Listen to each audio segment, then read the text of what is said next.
संजय दत्त की जिंदगी एक फिल्मी कहानी की तरह रही है, जिसमें एक्शन, ड्रामा, रोमांस और दुखद घटनाएं शामिल है। उनका जीवन बहुत ही दिलचस्प और प्रेरणादायक रहा है, जिनमें उनके बचपन के संघर्ष, व्यक्तिगत समस्याएं, करियर की उथल-पुथल और प्रेम कहानियां शामिल है। संजय दत्त का जीवन न सिर्फ उनके अभिनय करियर के लिए जाना जाता है, बल्कि उनकी व्यक्तिगत जीवन में आए संघर्षों के लिए पहचाना जाता है। संजय दत्त का जन्म 29 जुलाई 1959 को सुनील दत्त और नरगिस के घर में हुआ था। वे एक फिल्मी परिवार से थे, जहां कला और समाज सेवा दोनों की बड़ी महत्ता थी। संजय दत्त का बचपन एक ओर जहां फिल्मी दुनिया के ग्लैमर से भरा हुआ था, वहीं दूसरी ओर उनके माता पिता के उच्च नैतिक मूल्य और समाज सेवा की विरासत से प्रभावित था। उनके पिता सुनील दत्त सिर्फ एक अभिनेता नहीं थे, बल्कि राजनीति में भी गहरी रुचि रखते थे और सामाजिक कार्यों के लिए हमेशा तैयार रहते थे। उनकी मां नरगिस अपने समय की सबसे सफल अभिनेत्रियों में से एक थी और भारत की पहली महिला थी जिन्हें पद्मश्री पुरस्कार से नवाजा गया था।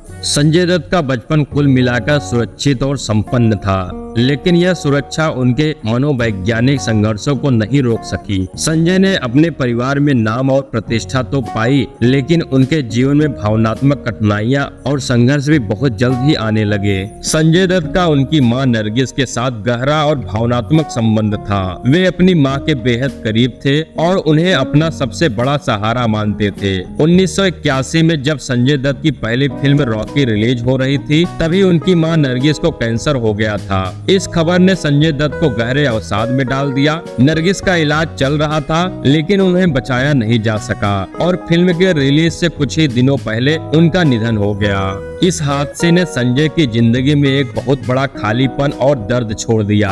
अपनी मां की मौत से संजय अंदर से टूट गए और वे इस दर्द को सहन नहीं कर पाए। उनकी मां की मृत्यु ने उन्हें मानसिक रूप से बुरी तरह से प्रभावित किया और इसी दौरान उन्होंने नशे की दुनिया में कदम रख दिया।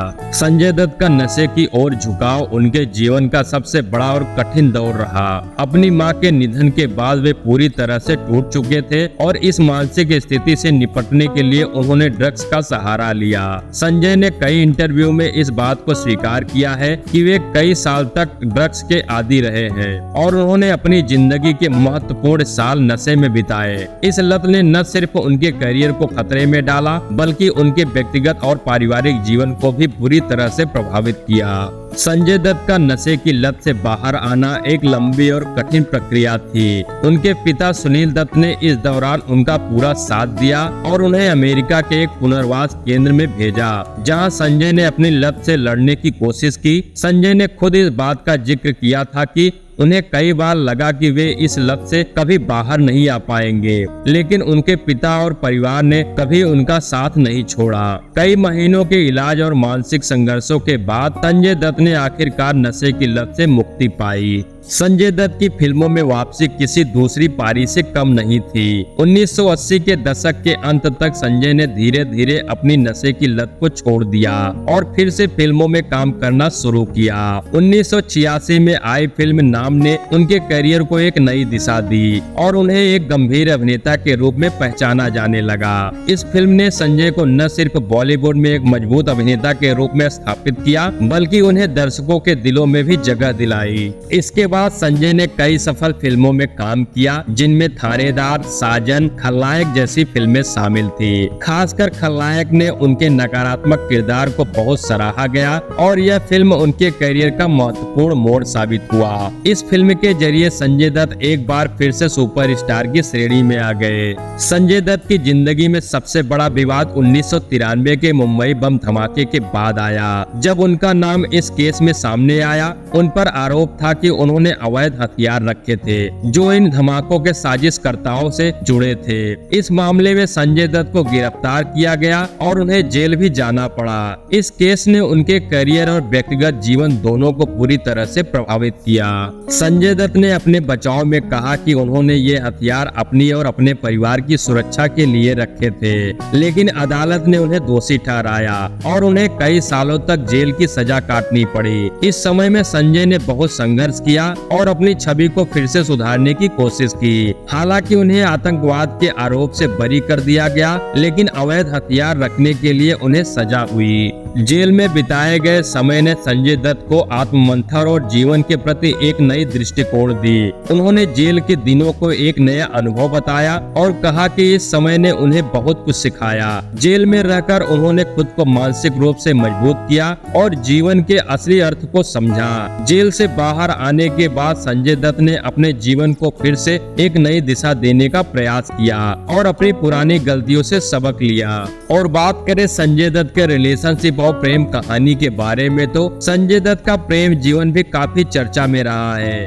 उनका पहला प्रेम ऋचा शर्मा से था, जिनसे उन्होंने शादी की और उनकी एक बेटी त्रिशला हुई। लेकिन ऋचा की कैंसर से मौत हो गई, जिससे संजय दत्त को एक और भावनात्मक धक्का लगा। इसके बाद संजय ने मॉडल रिया पिल्लई से शादी की, लेकिन यह रिश्ता भी ज्यादा समय तक नहीं चल पाया और उनका तलाक हो गया। संजय दत्त की तीसरी शादी मान्यता दत्त से हुई, जो उनके जीवन के सबसे स्थिर और भावनात्मक साथी साबित हुई। मान्यता ने संजय के कठिन समय में उनका साथ दिया और उनके जीवन में स्थिरता लाई। संजय और मान्यता के 2 बच्चे हैं, सहरान और इकरा। संजय दत्त ने जेल से बाहर आने के बाद फिल्मों में फिर से अपनी पहचान बनाई। उनकी फिल्म मुन्ना भाई MBBS ने उनके करियर को एक नया मोड़ दिया। इस फिल्म में उनके किरदार मुन्ना भाई को दर्शकों ने खूब पसंद किया और वे एक बार फिर से सुपरस्टार बन गए। इसके बाद लगे रहो मुन्ना भाई जैसी फिल्में भी सुपर हिट साबित हुई और संजय ने बॉलीवुड में अपनी जगह फिर से पक्की कर ली।